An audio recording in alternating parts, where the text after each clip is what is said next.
मेरा नाम है डॉक्टर मनन और आज हम बात करने वाले हैं टिम्पैनोप्लास्टी पे। टिम्पैनोप्लास्टी का मतलब है कान के पर्दे के छेद को रिपेयर करने के लिए जो ऑपरेशन किया जाता है उसे हम टिम्पैनोप्लास्टी बोलते हैं। That is the surgical repair of tympanic membrane. अब अगर हम टिम्पैनिक मेम्ब्रेन की एनाटॉमी को समझें तो हम ईयर को समझें पूरा, तो ईयर को हम 3 पार्ट्स में डिवाइड करते हैं। External ear, middle ear and inner ear. कान के पर्दे तक का जो रास्ता होता है उसे हम एक्सटर्नल ईयर बोलते हैं। मिडल ईयर में हमारी सुनने की 3 हड्डियां होती हैं जिन्हें हम मैलियस, इनकस और स्टेपीज बोलते हैं। और इनर ईयर में हमारी सुनने की नस जिसे हम वेस्टिबुलोकॉक्लियर नर्व और कॉक्लिया प्रेजेंट होता है। जो हमारा कान का पर्दा, that is the tympanic membrane, it divides the external ear from the middle ear. अब इस ऑपरेशन को करने का सबसे बड़ा रीजन यही है कि कान के पर्दे में छेद हो जाना। अब कान के पर्दे में बहुत रीजन की वजह से छेद हो सकते हैं, जैसे कि इन्फेक्शन, ट्रॉमा या नॉइस एक्सपोजर।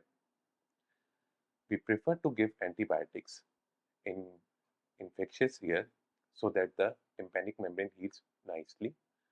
तो अगर हम इन्फेक्शियस ईयर में ऑपरेशन करेंगे तो कान का जो पर्दा जो हम नया लगाएंगे वो अपनी जगह पे नहीं लग पाएगा। अब कान का पर्दे का छेद छोटा भी हो सकता है या फिर इन्फेक्शन की वजह से बड़ा भी हो सकता है, चोट की वजह से, नॉइस एक्सपोजर की वजह से छोटा या बड़ा भी हो सकता है, जिसकी वजह से प्रॉब्लम हो सकती है, जैसे कि सुनाई देना कम हो सकता है, बार बार मिडल ईयर में इन्फेक्शन हो सकता है।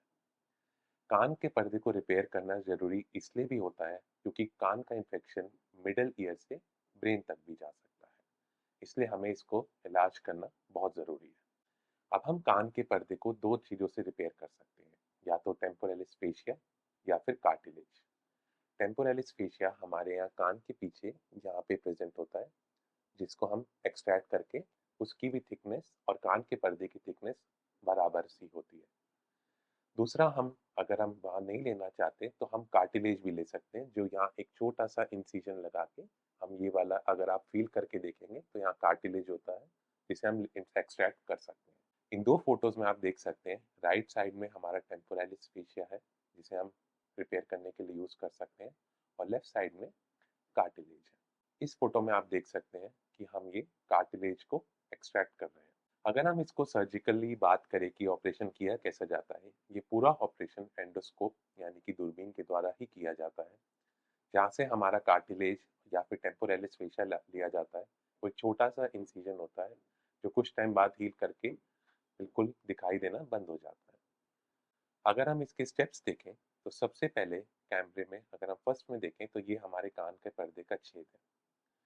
कान के पर्दे के छेद के बाद जो हम पोस्टीरियर स्किन होती है उसको एलिवेट करते हैं। एलिवेट करने के बाद हम मिडल ईयर में अपनी कान की हड्डियां देखते हैं, जैसे कि आप इन फोटोज में देख सकते हैं। इन कान की हड्डी अगर हेल्दी है, मतलब कि मोबाइल है, तो उसके बाद जो हमने टेम्पोरलिस फेशिया या कार्टिलेज हार्वेस्ट किया है उसको वहां पे लगा के कान को रिपेयर करते हैं। ग्राफ्ट लगाने के बाद जो हमने स्किन को एलिवेट करा था उसको हम अपनी जगह पे लगा के उसके ऊपर जेल फॉर्म लगा देते हैं। ये पूरा ऑपरेशन 1 से 1.5 घंटे का होता है। ऑपरेशन के बाद हम एक ड्रेसिंग करते हैं जिसको हम मेंस्ट्रुअल ड्रेसिंग बोलते हैं, जैसा कि आप इस फोटो में देख सकते हैं। ये मेंस्ट्रुअल ड्रेसिंग होती है और कान के अंदर हम छोटी सी दवाई जिसे हम जेल फॉर्म बोलते हैं उसको डाल देते हैं।